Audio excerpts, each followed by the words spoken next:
All right, boys and girls, welcome once again to the Bass Kayak, the real life on the Bass Kayak and Beers podcast. You think by now I would actually get this right, but yeah, never mind. But anyways, yeah, welcome back to the real life. As always, it's your boy Armando. We're gonna have a great episode for you today. I got my good buddy Peter Husser from My Chaotic Fishing. If you haven't followed him, he has a cool YouTube channel and with great content, and also um, on Instagram. But I'll let him fill us in on his who he is and what's going on with My Chaotic Fishing, and then we're gonna dive into post spawn bass behavior. Like, where do they go? And I think that's to me personally, that's kind of like a next step evolution of me as an angler, trying to kind of figure out not just techniques, but where to implement them. And, full disclaimer, I'm not an expert on this. A lot of this is just research that I've done on YouTube and social media and reading blogs and reading articles. So, kind of relaying that, matching that with what I found on the water and kind of talking about it.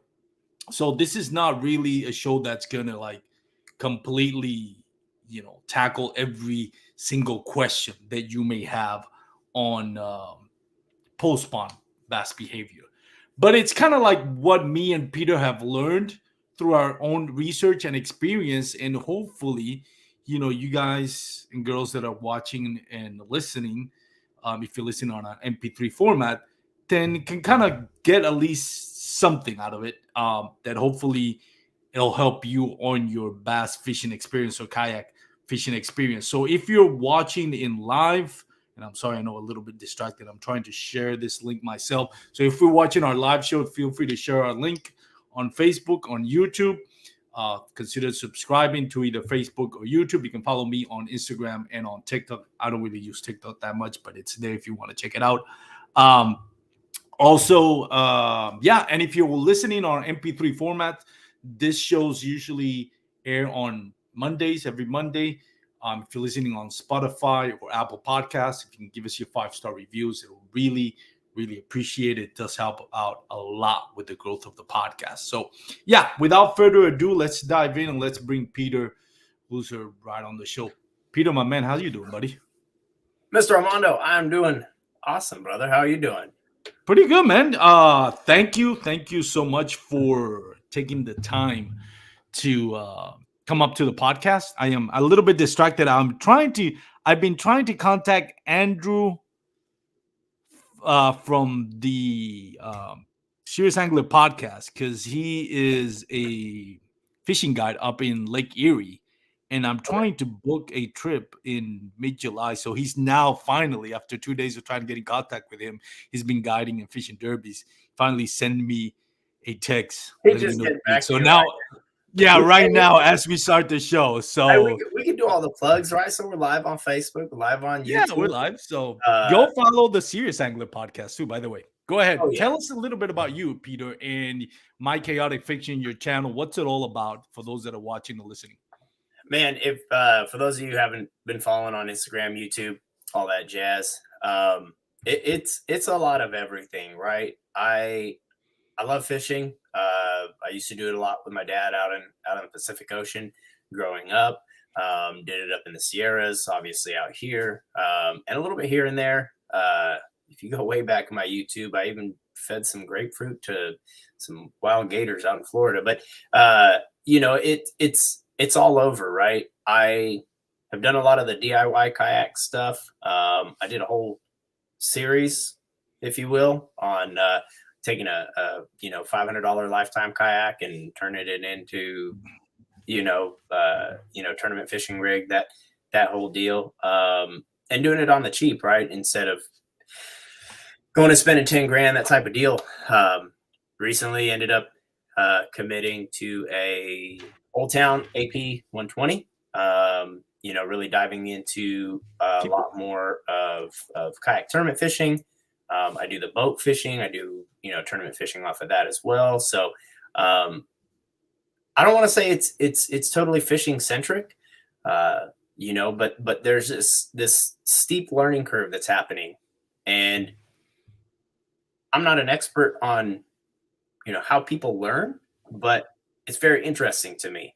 And so if I can share some of those points, those forks in the road, if you will, of where light bulbs really clicked on, hopefully it can expedite somebody else's learning curve.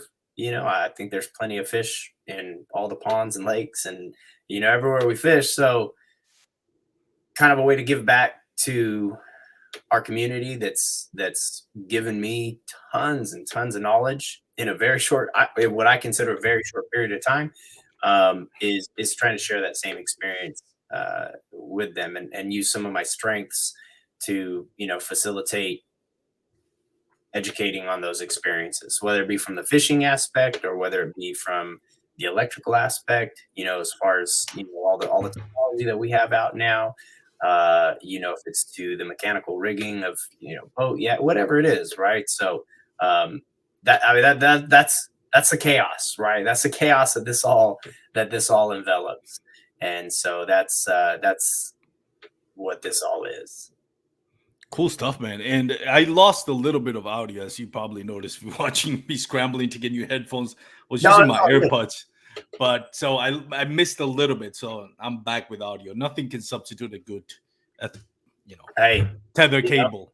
Yeah, you can't really complain on that hard line. So yeah. So, but in case you didn't mention it, where can people follow you on on social media?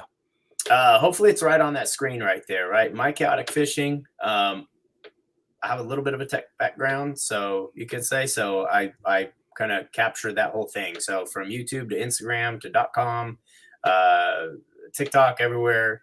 There's probably, I would say between all the different channels, there's probably like 150,000 supporters of this chaos, right? Between, like I said, between Instagram, between YouTube, between TikTok, there's definitely been a lot of support, I think, in a short period of time. And then as an archive, mychaoticfishing.com, I think we chase this moment, right? Kind of a good lead into where we're going with this too is, post spawn, as we get into summer, we talked a little bit about some main lake water temps already being close to 90 degrees, before the show started. We're so about, kind of fish the moment, right? Like that. And that whole mantra that sometimes we forget that, fish are habitual creatures, right? So like if you figured out your body of water last year, I bet, because there's no absolutes in fishing. I learned that. That's a buddy of mine, John Shin, Fish Insanity. He says that all the time, and it's true. But like, if you figured it out last year, what was going on in June, you probably either just a week behind or a week ahead, because of different weather patterns. But you're probably pretty close to whatever's going on now, right, on your body of water. And so, mychaoticfishing.com is something that I'm going to kind of build up as an archive. Not necessarily like, hey, what do I do this time of year? Or, what's the latest discount or latest, bait and all that different stuff. Because I still haven't really figured out what this whole meat and potatoes is going to be yet. Kind of letting it organically develop. But I like to look back at that stuff. I do it on my cell phone all the time, right? Like if you're an angler, and you're just absolutely lost right now, you're on like a 2-week skunk or something weird like that, go to your photos. If you've been fishing for more than 12 months, look at your photos from a year ago. Where were you fishing? What were you fishing? What were you doing? How were you catching fish then? Like, man, so there's a universal, right? Right out of the gate for anybody anywhere in the country, right? Weather patterns excluded. Go back a year in your photos. What were you doing to catch fish then? I bet it's pretty close, if it's not already occurring, to be that. So to answer your question, My Chaotic Fishing, if you Google that, everything comes up. TikTok, Instagram, YouTube.com, all that jazz. So cool stuff, man. And I really like your channel. I like some of the videos. Well, I like all of the videos that you make, but I like that it's not just a montage of you just hooking into big bass. It's the learning curves, the good, the bad, and the ugly kind of thing. So diving into that, you and I met on the just bump into each other on the boat ramp Yeah. on Possum Kingdom Day 2. And I think this is where the subject kind of came up because, well, you and I hadn't met each other. We followed each other, but then we were like, "Hey, I know you," and they're like, "Hey, yeah, you know you." Interacted So on social yeah, media, right? But we were so both lost that morning. I would say yeah, it's almost fair to say that morning we were both kind of lost. yeah, it was interesting. And by the way, for those that are watching, if you have any questions about post spawn bass behavior related to that, feel free to throw it up on the comments. Peter and I will try to give you as much accurate information as we can in our limited knowledge.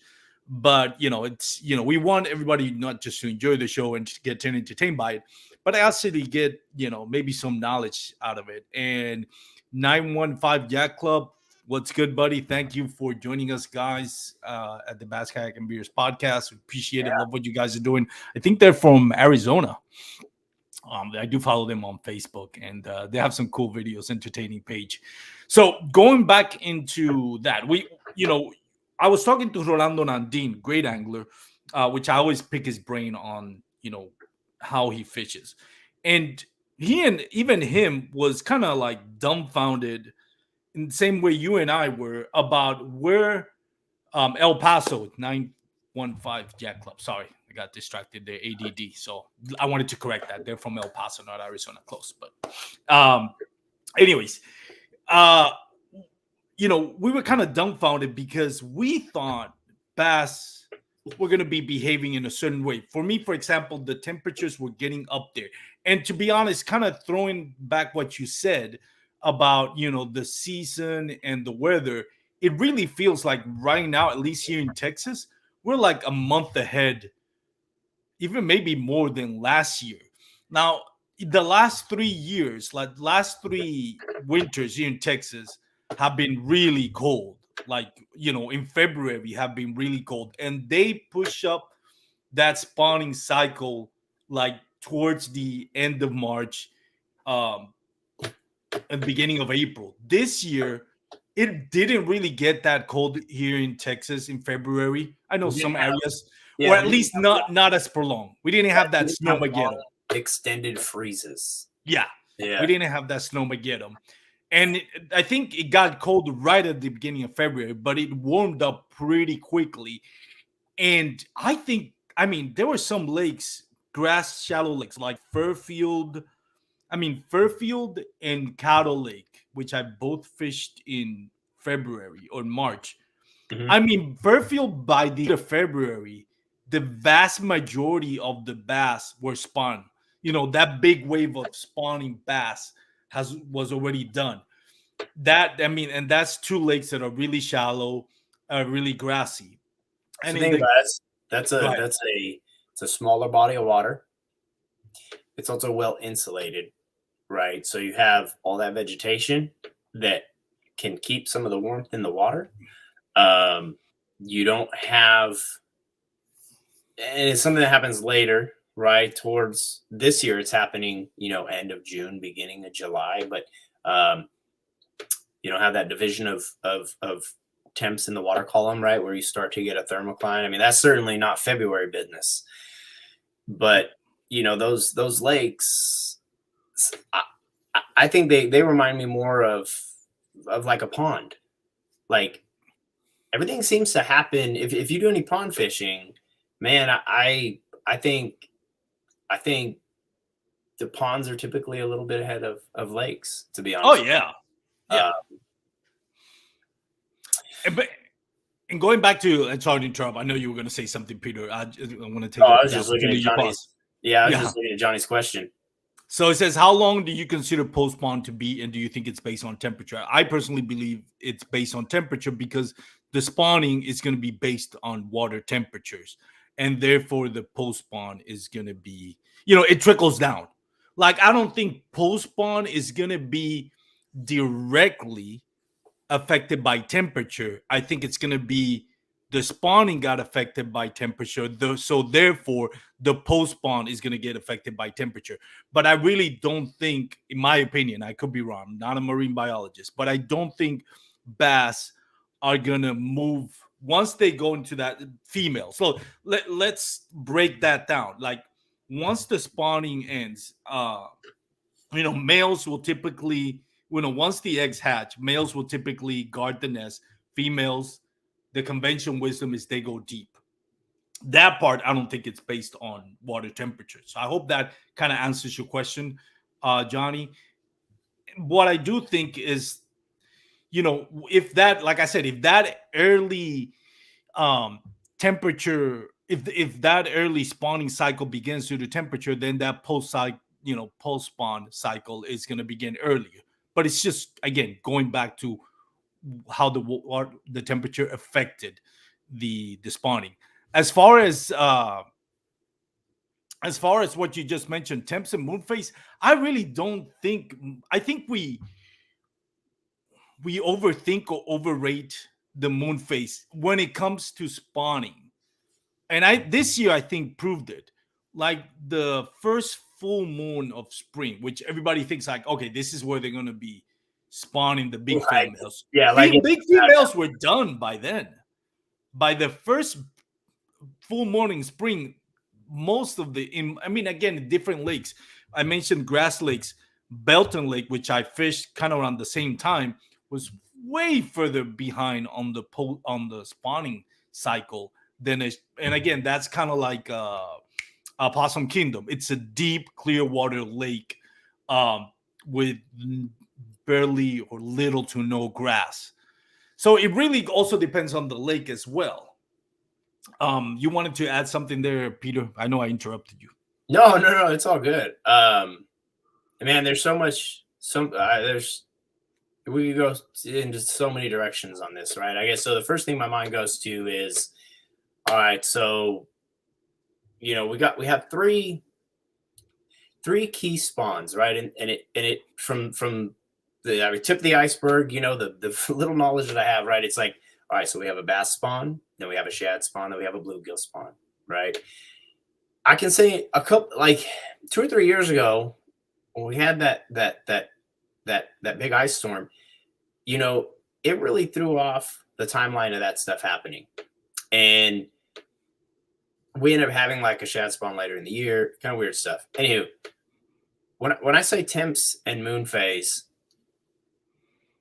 I've got to be totally transparent, right? I'm not spouting off only personal experience, but I'm also integrating some of the knowledge from people who I consider much better anglers than myself and what they've experienced both from the bank, from kayak, and from the boat. Again, nothing being definitive because every single body of water has been different, right? Yeah. I've got I live on Lake Ray Hubbard, so pretty intimate with that lake, do fishing reports, all that jazz. I've got a buddy of mine who's out on Texoma all the time. I've got a buddy of mine who's on Tawakoni all the time. I got a buddy of mine who's on Fork all the time.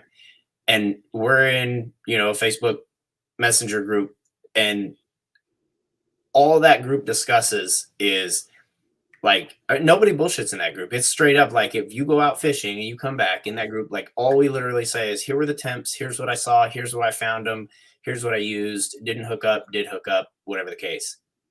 And the data that gives us, right? Because that's hard data when you can actually say, okay, this was that. Some of the lakes were behind as far as temperature goes. Some of them were ahead as far as temperature goes. The cold fronts that came through hit each lake differently. So yeah, absolutely, like none of this is definitive. But when you look at, all the way up in the professional leagues, right? Like, why do those guys get a couple days to figure out that body of water? They're not figuring out how to catch fish, right? They already know how to do that. They know how to catch fish. All those guys are doing is going out, right, and figuring out based on behavior, their behavioral patterns. Like you said, where are they? And so earlier on, somebody said, what do you consider? What was it? How long do you consider post spawn to be? Man, I think we get lost in the weeds in that. There's pre-spawn, Yeah. there's spawn, and there's post-spawn. So there's if you like for me, if I try to make it as simple as possible, right? There's pre-spawn, there's the spawn, and there's the post-spawn. Your whole year can be divided into that. You can segment each of those down into little pieces, right? Does the moon phase help move them up and away?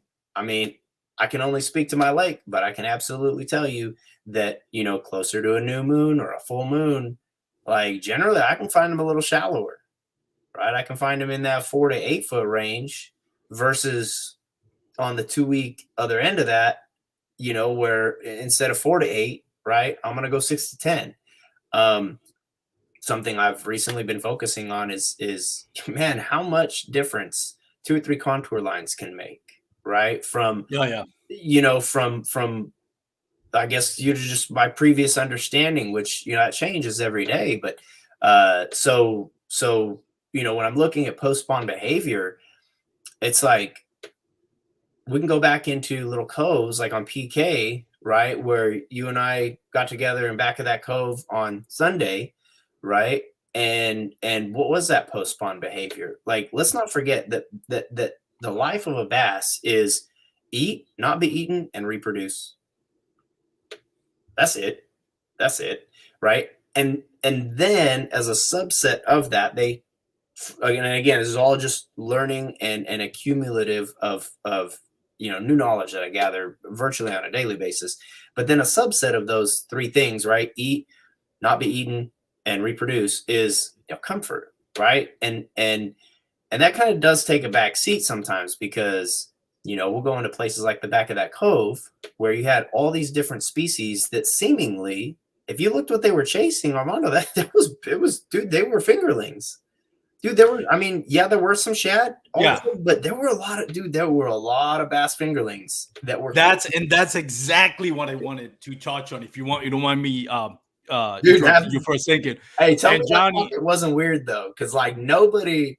Yeah, we didn't coordinate that, but I was just thinking that because that's a nugget right there that I want to share. So, Johnny, to answer your questions, what do we consider post-spawn behavior? To me, and this it's related to this conversation, is where are the females once they finish laying their eggs? We know they go into a funk. When did they get out of the funk and kind of come back to feeding, and where are they going? Like that's kind of like what we're trying to break down here. It's like, what are both the female and male doing once the fingerlings, the hatchlings have gone, have hatched, the males stay at the guarding those nests. And that's exactly what I want to talk about before I finish answering his question, or after I answer his question. And then where do the females go? So going back to Possum Kingdom, it all ties. I know it all ties in. So when you and I kind of ran into each other at that back cove in Possum Kingdom, I noticed something. So I noticed, which kind of surprised me. Had you been there the previous day, or had you ever? Yeah, that cove. Yeah, all the way in that back. Because remember, I talked about it when we were at the ramp. I was like, "Hey, if you go all the way back there, it's just crazy." Yeah, I've never been there. Okay. But this is what I saw. This is just kind of me putting pieces of the puzzle together.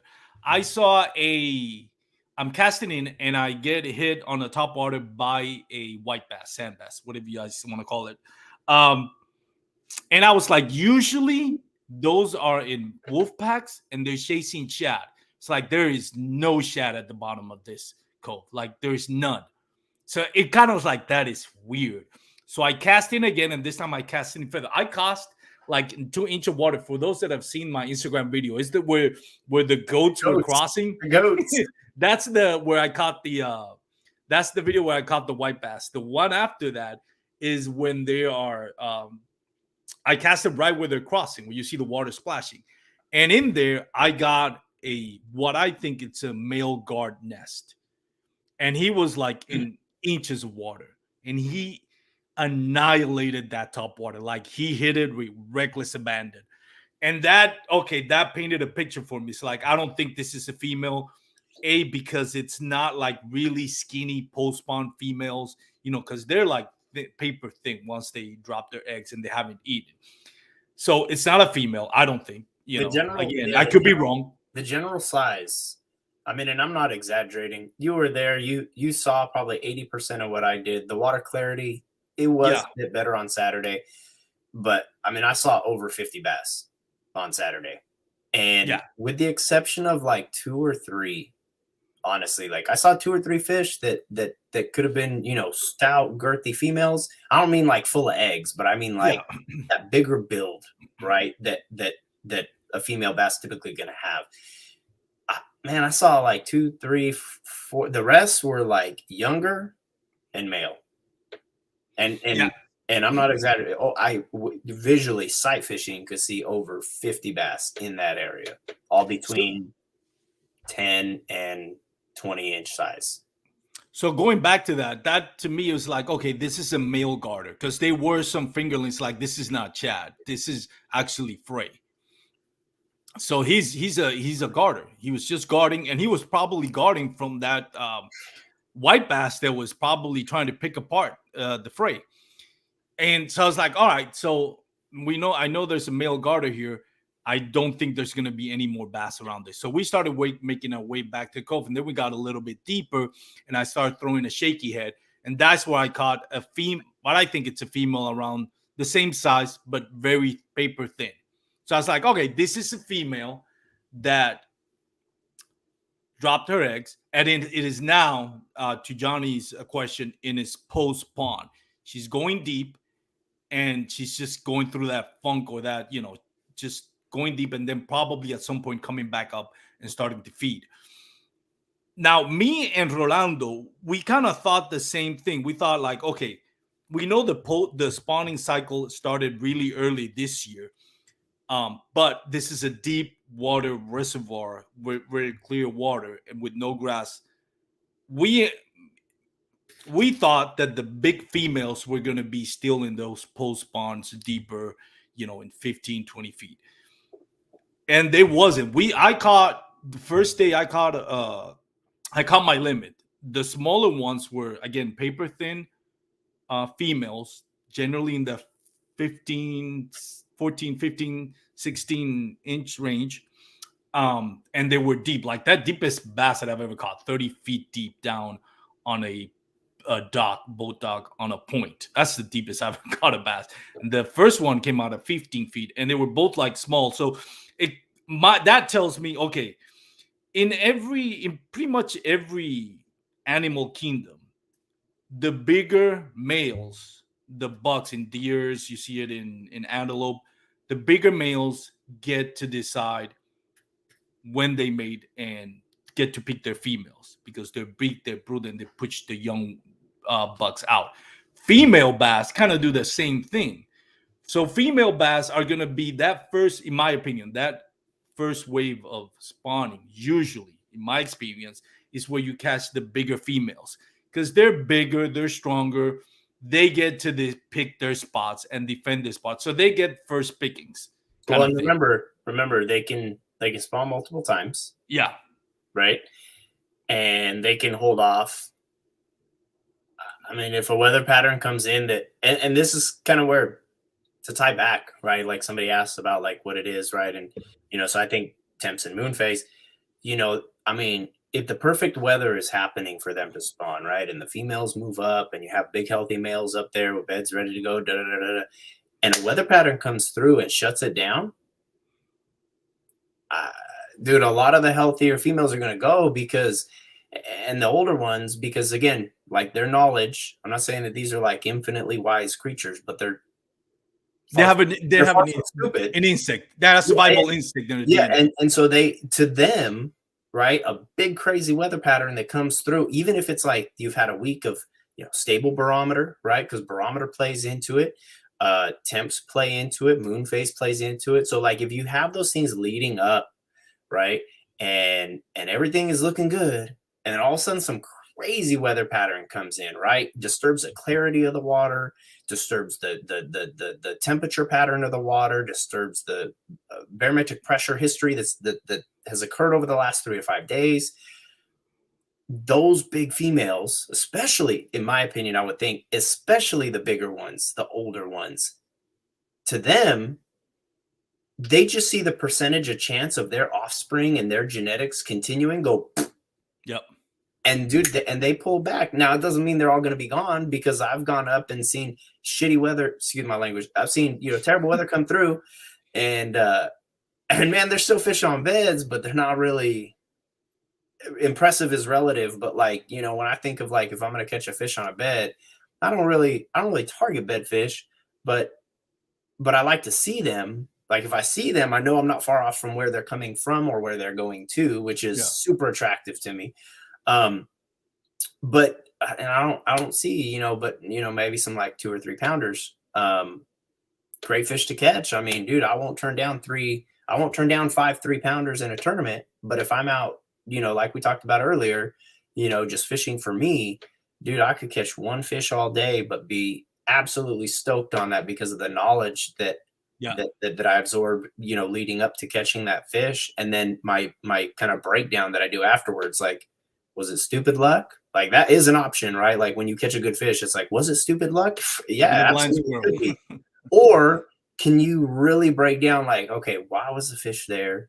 Right. So that you can understand the answer to your question, which is in the post spawn, right? What is post spawn?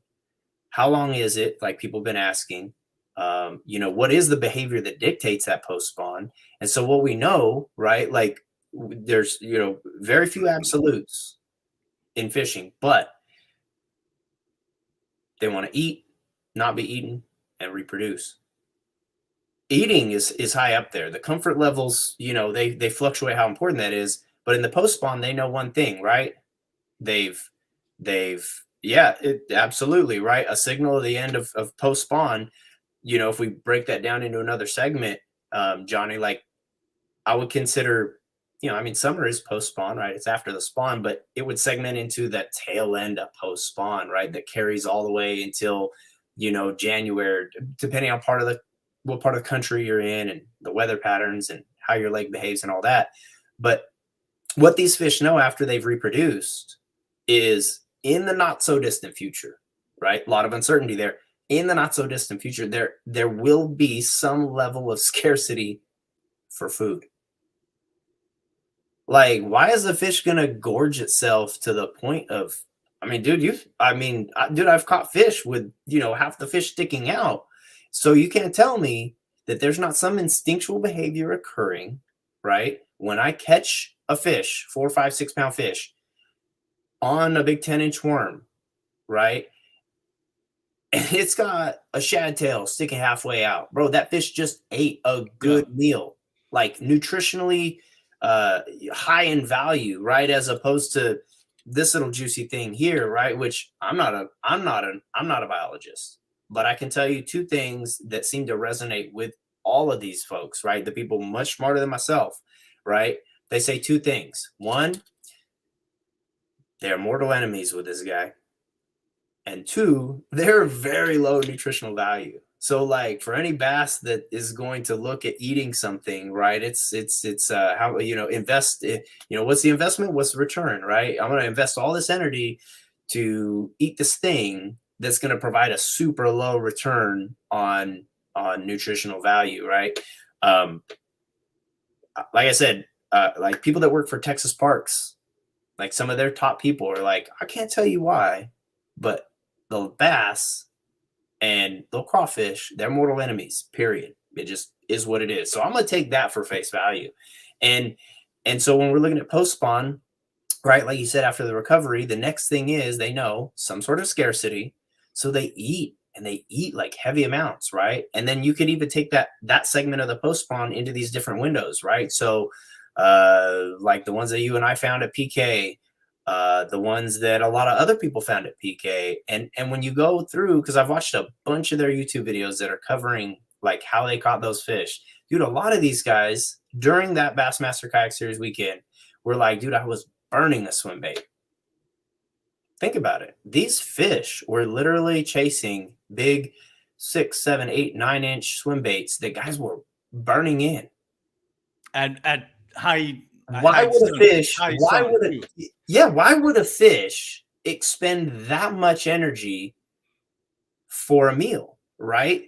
They apparently, and I think this is more relevant on a lake like Possum Kingdom versus my lake, Ray Hubbard, right? Ray Hubbard, we do get a little bit of thermocline at a certain part of the lake, but there is another part of the lake that has huge shallow flats.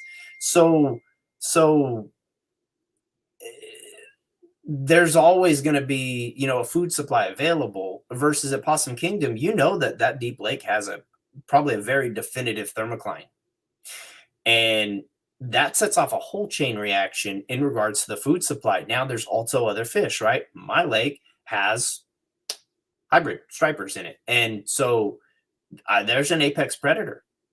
You've got to wonder why some of these lakes, example, OH Ivy, they don't, what I don't see being caught out of there? I'm not going to say they don't have it because I don't know for a fact. I don't think, though. I don't think that they have a huge population of other apex predators. And that's one of the ingredients that goes into growing these big fish. So trying to tie it back into your post spawn is, all right, they've reproduced and now they need to feed before some sort of food scarcity over the summer when water temps get, into the high 90s, basically. Yeah, here in Texas, high 90s for real. Yeah, absolutely. And that's kind of, to me, the way I put it together in my head is, all right, do I go out and Josh Jones this shit and Milliken, all these guys that just seemingly go out and whack them, right? No, I don't do that. But I can have their knowledge and then try to apply it. And what I'm trying to apply right now, like we spoke about before we went live, is, all right, well, I know where a couple spawning pockets are. And I know where they go during the summer. Like there's some areas that I know for a fact I can, if a buddy of mine is coming into town and wants to go catch a fish, I can throw a football head and a big old 8 or 10 inch worm and be like, bro, cast this out there and just slowly drag it until your rod starts to bend, right? Like I know those areas on my lake where we could do that when those fish are set up in that like summer haunt deal. Where are they in between, right? And what part of that feeding phase are they? So going into those areas, you've got to find these, man, it's like in the wild. If for anybody that's watching, if you're a hunter, you got way more knowledge than this. So Ivy has a ton of white bass, right? And white bass don't eat the same size fish that a 10-pound bass will. So maybe those white bass are getting eaten by them. And by the way, yeah, that's part of it too. Yes, I mean, super shameful plug right now, but I'm going to do it. Big Bass Blessings. That's my buddy John, and I will probably tell you that. Fair to say, I won't say half because then I feel bad, but at least like 49.5% of the knowledge that I have on bass behavior is from that dude. Like, absolutely.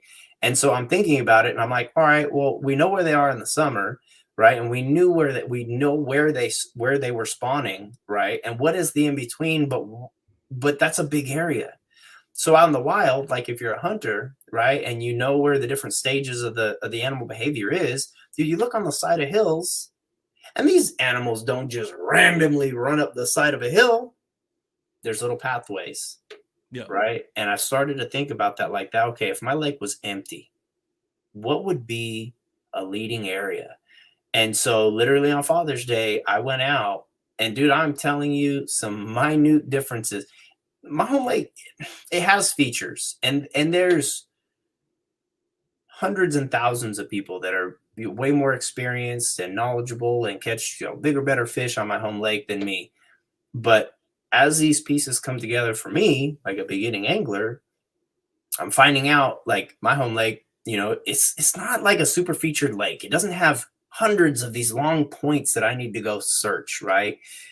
So what is it that takes these bass from their spawning pocket to their summer haunts? And so I know that rock and riprap, I know that old road beds, all that stuff exists. So I can quickly check those. And I'm like, all right, they're not there. So what's the next thing? Well, where on the riprap are they? So I started looking and I see these sections where it goes, 1, 2, 3, 4, all the way down to like 14 feet. But there's these little differences. And I replicated this 2 days in a row. So this is why I'm so confident in this. I noticed there was a section where there was an underwater point that came out from riprap And on both sides of that underwater point, there was a section on one side at like 12 feet and one side at like 10 feet where those contour lines were inconsistent, which means you have a longer distance between it going from 10 foot deep to 11 foot deep, which means it's like one of those little ledges you see on the side of the hill that all those goats in your video were walking across as they went across that shallow flat. Yeah. That little path. Why were those goats there? Well, because other ones went there, and they go there so much that it makes that little path across the area. Well, I noticed that minute difference, and I pictured it in my head as a little shelf. And guess what? 2 days in a row, I went and caught over 10 fish in that area. Now, were they all big? Some of them were dinks, and I just shook them. I got 2 of them shook off at the boat because I was so excited about get back in there. But both days, I hooked into a fish that was well over 5 pounds. Father's Day, fishing smacked me across the face and said, "Not today, MFer." And then the next day, I went back and swung on that thing like it was Moby Dick and put it right through the skull. So, it was something that I duplicated. And I was really excited to learn that little tidbit of information. So, after the spawn in the shallows, do they move back off to humps or ledges to rest and eat up for the summer and then go deep? Well, yes and no.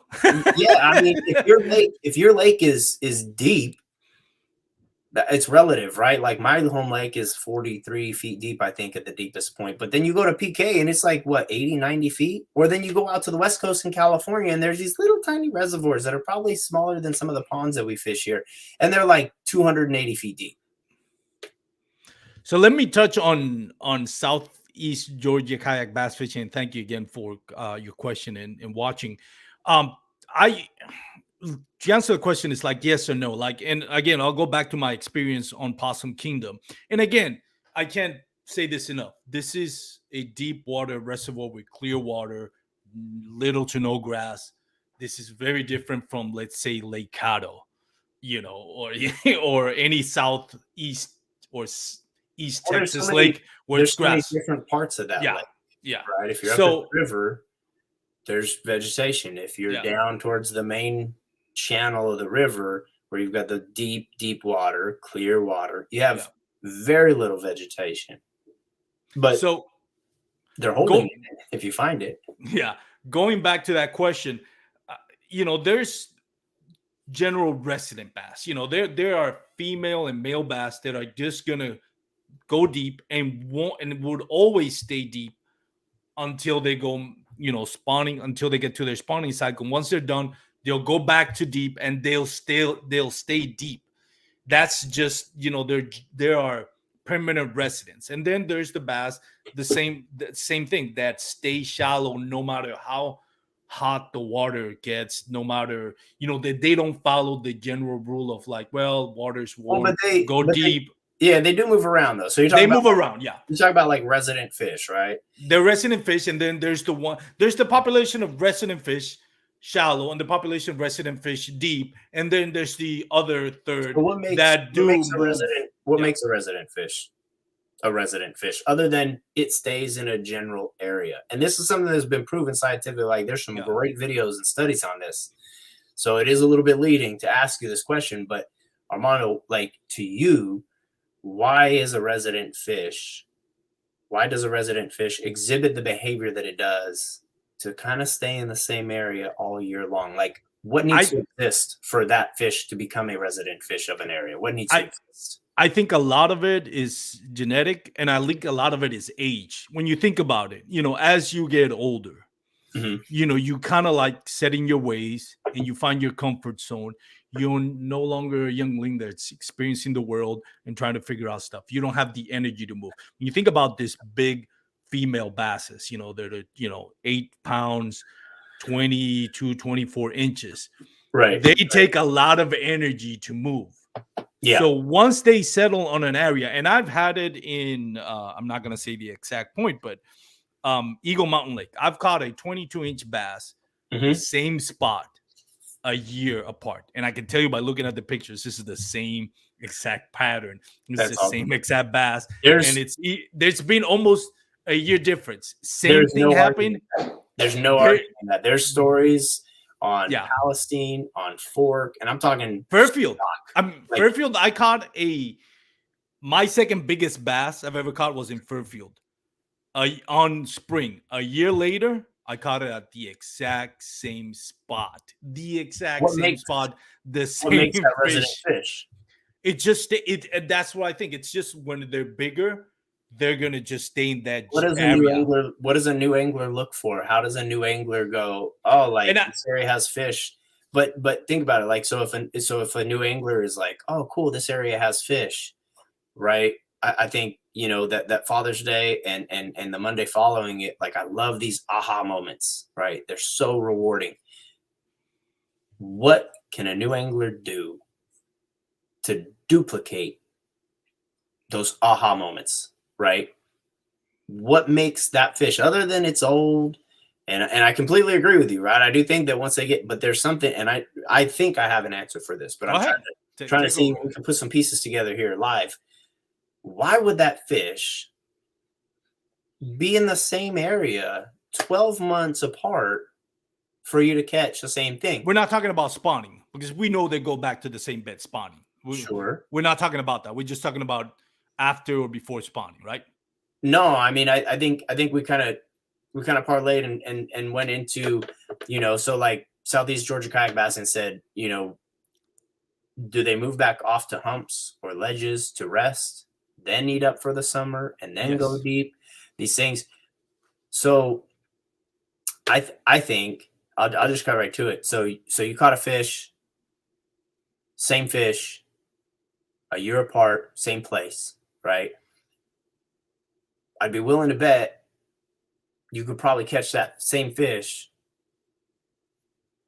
6 months later, right? In the middle of the summer, not far from where that was. Yep. When I think of resident fish, something that's duplicatable, right? And two, like when it comes to like bank fishermen. So it does kind of suck sometimes when you're like, oh, I can't fish this marina, all the no fishing signs, because we all know marinas, docks, and all that different stuff. Part of that can be attributed to tournaments, right? Like when tournaments are dumping like 150 pounds of bass into a marina from the lake, right? Every weekend, every other weekend, some of those bass are going to stick around, but they're like, why, right? If those ingredients don't exist in that marina, you will not have resident fish, right? To me, a resident fish is a fish that stays like in like a 1 acre pond size area of a lake, right? And within that exists all the things: a spawning pocket, a feeding pocket, deep enough water so that they can find some comfort in the summers, Texas summers especially, right? It needs to have all those ingredients and not very far, because all the studies have shown that these fish aren't going from the eastern side, the eastern shores of the lake to the western shores of the lake if there's a deep channel in between. So like that big pocket off the main lake of PK where we were fishing, all the studies that have been done by people much smarter than myself show there are no bass going from that big pocket. And it was a large pocket, right? If you think of from the main lake all the way back, all those fingers, and the fact that parts of that pocket were over 85 feet deep. But based on all the studies that people have done, there's no fish that are swimming out into that main lake and going across that channel over to where we caught more fish. Yeah. So I'm not saying resident fish are all in there, but I mean like a resident fish of that ramp that we launched at, right? It has constant supply of food, deep enough waters that create a stable environment for when there are extreme swings of, more than 5 degrees in the water temperature, cover, right, for them to hide behind, to ambush food, ease of access, all those things. I think if all those things exist, you can get you can really tighten down that area. And so, as we talk about what do they do post spawn, and how it's, the blanket statement of like, it depends on your body of water. Well, I mean, something that some of my friends have helped me figure out recently is how do we define those areas, right? Some of them are really big because, Yep. You got to go half a mile from where the spawning pocket was to where the deep water channel access is. And some areas like in PK, I guarantee you though, and I've caught, 4, 5, 6, 7 pound fish from that ramp. Like it's on my Instagram. You can go see, And literally, when I say from the ramp, I mean that's before or after you got kicked out by the Possum Kingdom King. oh my god! I told him he could fish right next to me, bro. I was like, "Wait, are you serious?" And he's like, "Yes, I'm serious. You need to leave my spot." And I was like, Marcus does not share what do I say to spots. this guy? And being new, right? Because that was, officially that was my first. It was my first. That was a funny story. My first Bassmaster event, my first kayak tournament, and this big namely dude, right? Because I don't know a lot about like the whole like I know who like Flesher Shyrock and like MLF and elite guys. I know a bunch of those names. But I was like, man, I don't want to be a total squid when I do this kayak thing. So let me like look at some of these the Bassmaster kayak guys. And so of course you go look at the winners, and you look at some of the names and all that stuff. And so like, when he was like on the other side of a dock, that he would have to go all the way around to get to my area, and he tried to tell me like, hey, you're in my spot, you need to go. And I'm like, are you serious right now? And he's like, yes, you need to leave. I'm like, bro, you can pull up next to me. Like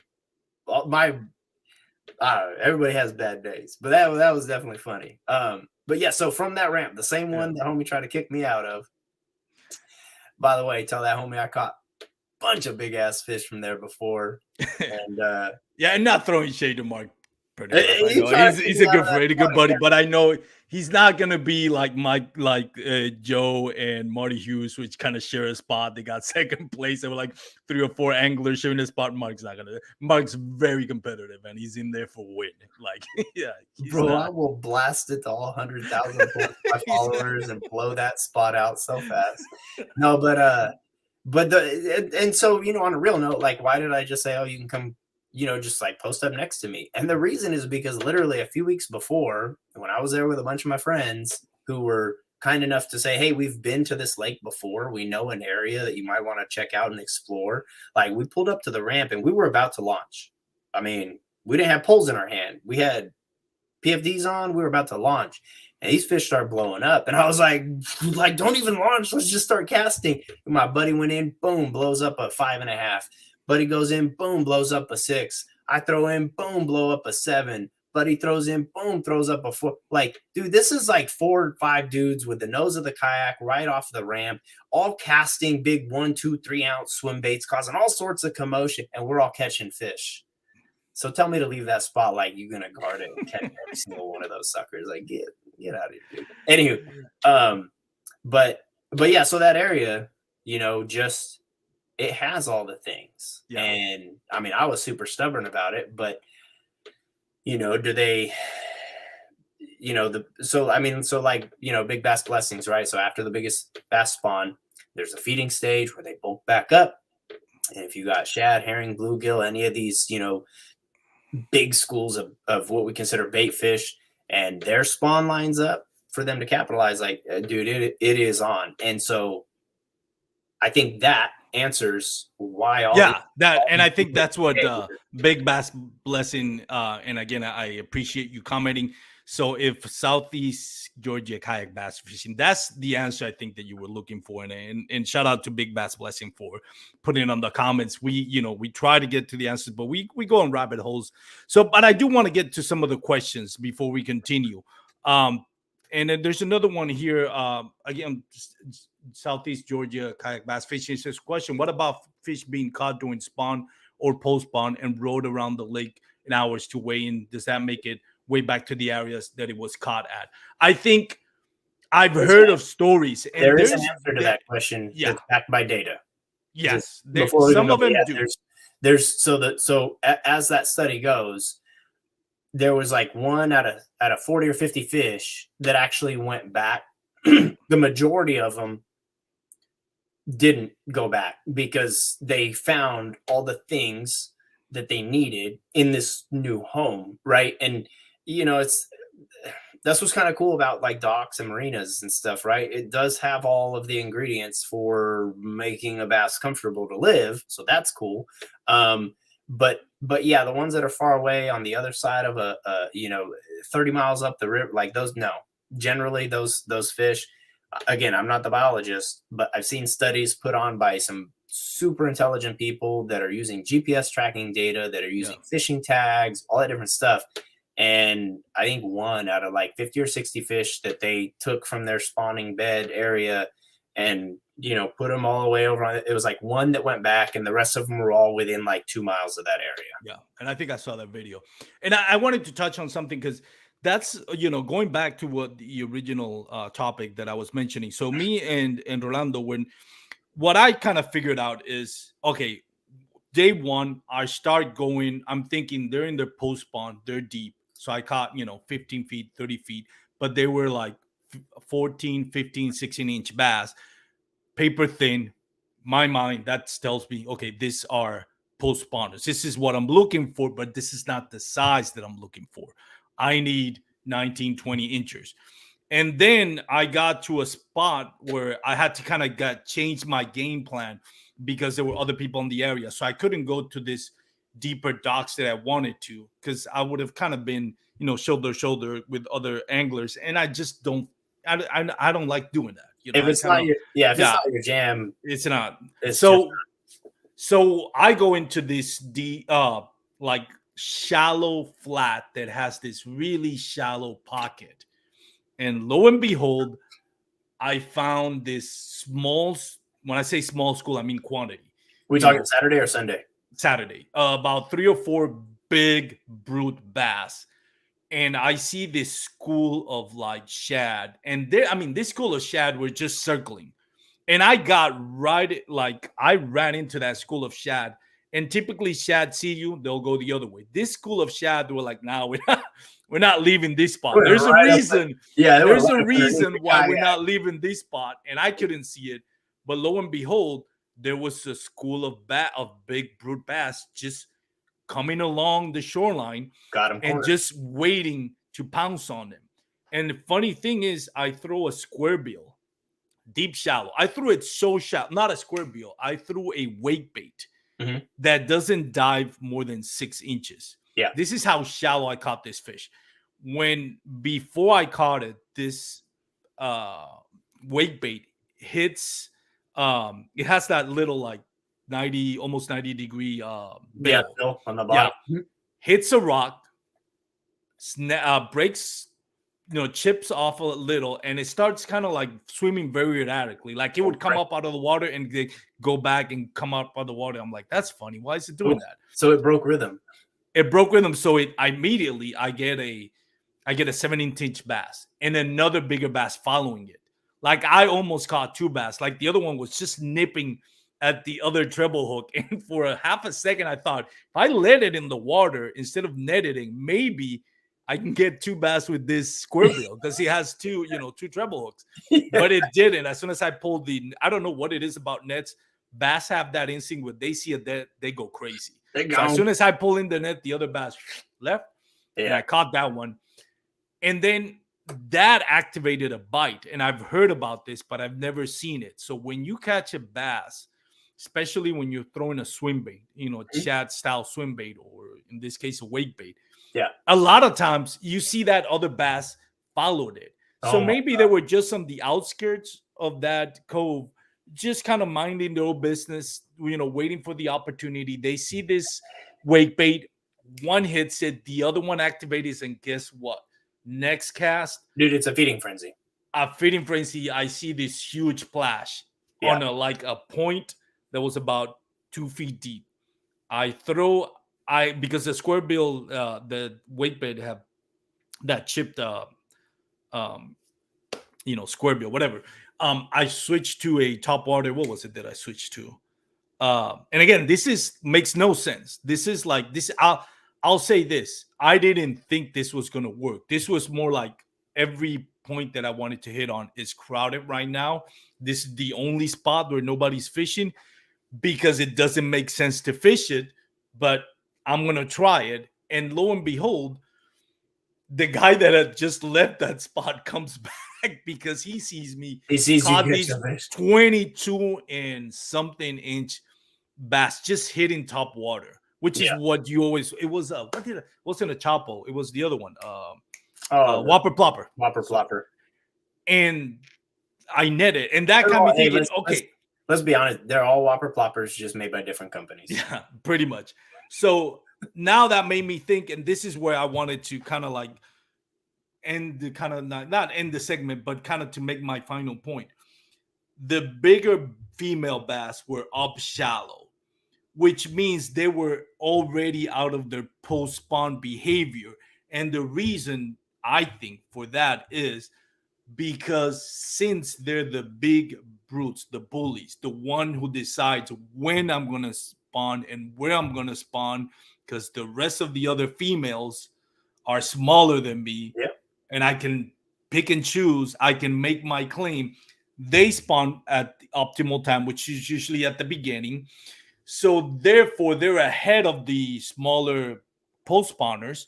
So therefore, they're back to feeding.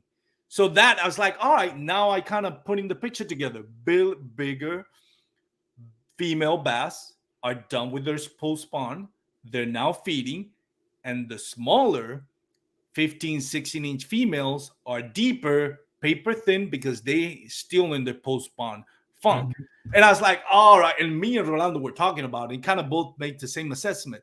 That's why we saw so many people catching this big females on glide baits and on top water because they're ahead of the spawn. They're further up in the post spawn cycle than the smaller Yeah, that females that had to wait out, because they don't get to pick and choose because they're smaller.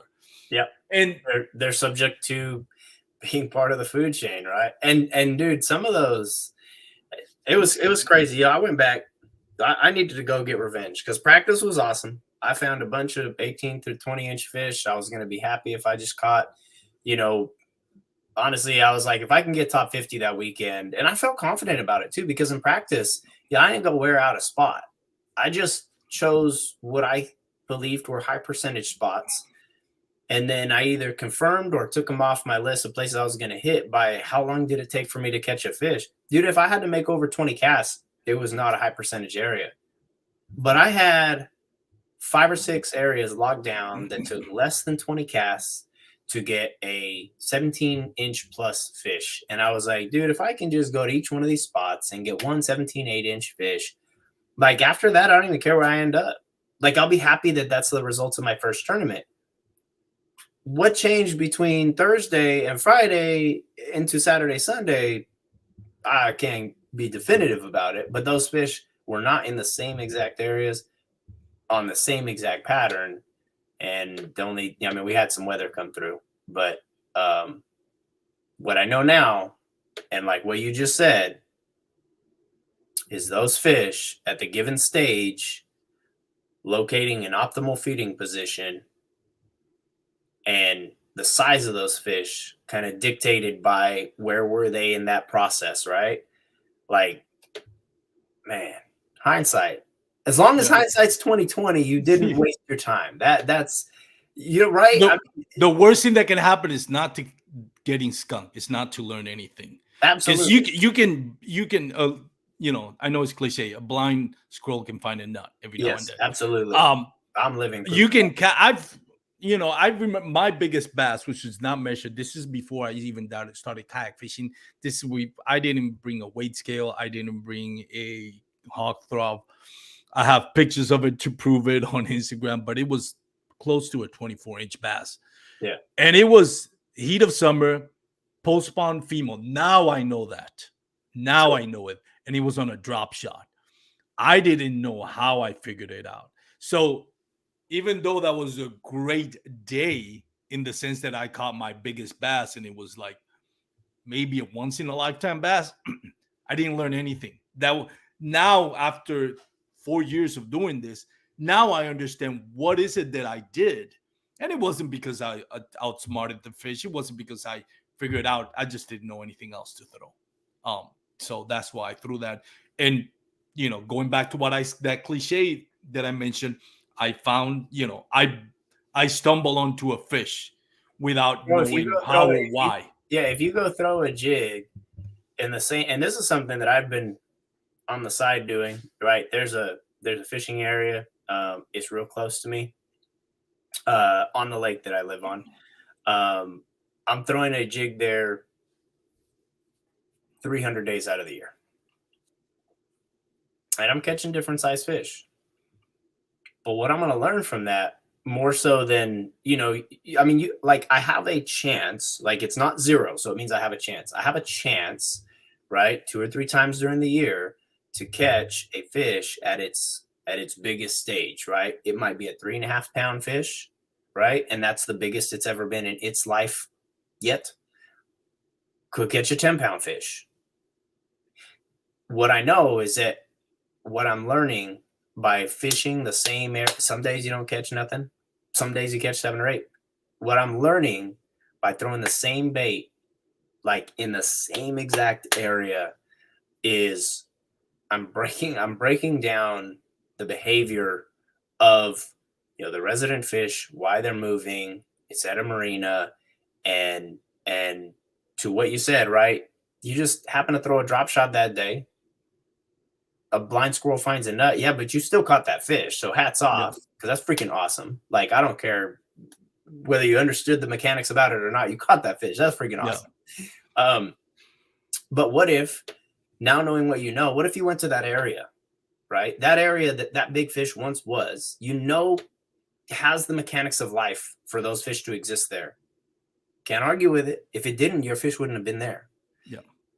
Go fish that area. Like, if you had the opportunity, go fish that area once a week with the same bait every week all year long, and look at the different fish that you catch and why they're there, and then start putting that data together. This is where it gets exciting for me. And I won't go into depth because I know it needs a lot. I don't know a lot of people that have that time to invest. I get the point where you're saying. Yeah, I mean, even if you took half an hour, you would still get enough data, even if you only caught 30 fish that year, right? Out of the 57 weeks, if you gave 30 minutes once a week out of 57 weeks, and you skunked almost half the time, but the data that you would collect, right, would provide you with so much knowledge on your water body to answer questions, like Southeast Georgia kayak bass fishing.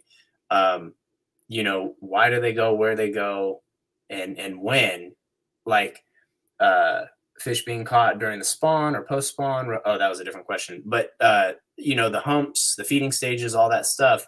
You want to know, like, it is specific to your water body, and it does take time, and it does take you committing to that to learn it. There's no, I mean, I hate to say it because it sounds kind of like a bummer to say it, but there's no answer for, like, there's no absolute where did they go in the post spawn, but I can tell you exactly how to find that answer. And again, this is a John Shin, Fish Insanity, Big Bass Blessings. Go follow that dude. He's my homie, and he's just loaded my brain with almost enough to fry it. If you go fish that same area where you have caught fish, and you do it all through the year, yeah, there's gonna be a lot of days where you don't catch fish. But put together your catch with the hard data, right? You can't argue with what day it was, what time of day it was, what the water temperature was, what your water clarity was, what your moon phase was, what the weather pattern was. You start putting that together, it will blow your mind how much you can start to understand about that bass behavior. And I'm scraping the tip of an iceberg with a freaking teaspoon right now, bro. That's how I feel about, like, how much knowledge it is. But it's, even since we fished at PK, dude, like, PK lit me up. And when I went back Tuesday, that's probably my favorite, like that in Fairfield. Yeah, I went back to Tuesday, and dude, we whacked them, dude. I caught 30-inch striper and gobs of bass on top water and striper on spoons, and I watched them move through the day. And why were they there, and why were they active there compared to why were they not after the storms? You know what it was? It was less energy invested to seek comfort and food. Yeah. And there's no absolutes. Like, I go back to Saturday, and I'll end it with this because I've had you for over an hour. So, and I do appreciate your time. I appreciate you letting me go down there. We think early in the morning, shallow water bite, later in the day, sun gets high, it's hot, go deeper, go smaller, go finesse fishing. Totally the opposite on tournament day. Found him deep early in the morning on finesse, caught the big ones at high sun when it was the hottest time of the day, the brightest, not a cloud in the sky, with power baits and top water. Doesn't make sense. But so Dude, that Sunday. that's it. That was on Saturday. No, but I'm saying that Sunday fish that you saw back in the pocket, that was the one that you caught. I saw it and you caught it. Yeah, that was 11:30. Yeah, you saw it. I mean, I just assume you threw at it because like we fish in a tournament, right? But so but that fish was on a big half-ounce jig, big flat bottom half-ounce jig. In how deep was that? I saw it in inches of water. He was hiding in the grass, not grass. There was kind of vegetation, not the really reeds. grass. Yeah, the reeds that came right off. Because remember when we told you? I mean, I guess you can call it reeds. It's kind of like a little bushes, little grass patches. Came out of there. I spooked them, and I was like, oh. I couldn't see him because he was hiding in that little grass patches. He went at the edge of the water, at the edge of the water. And he didn't go that deep. He just went like 2 or 3 feet, and that's where you caught it after I circled out of that pocket, thinking I spooked them. But Peter, I've had you for an hour, and I really appreciate it. I'll give you a chance to kind of like, for those that are still listening and watching, where can people follow you again? Dude, My Chaotic Fishing. Instagram, YouTube, mychaoticfishing.com.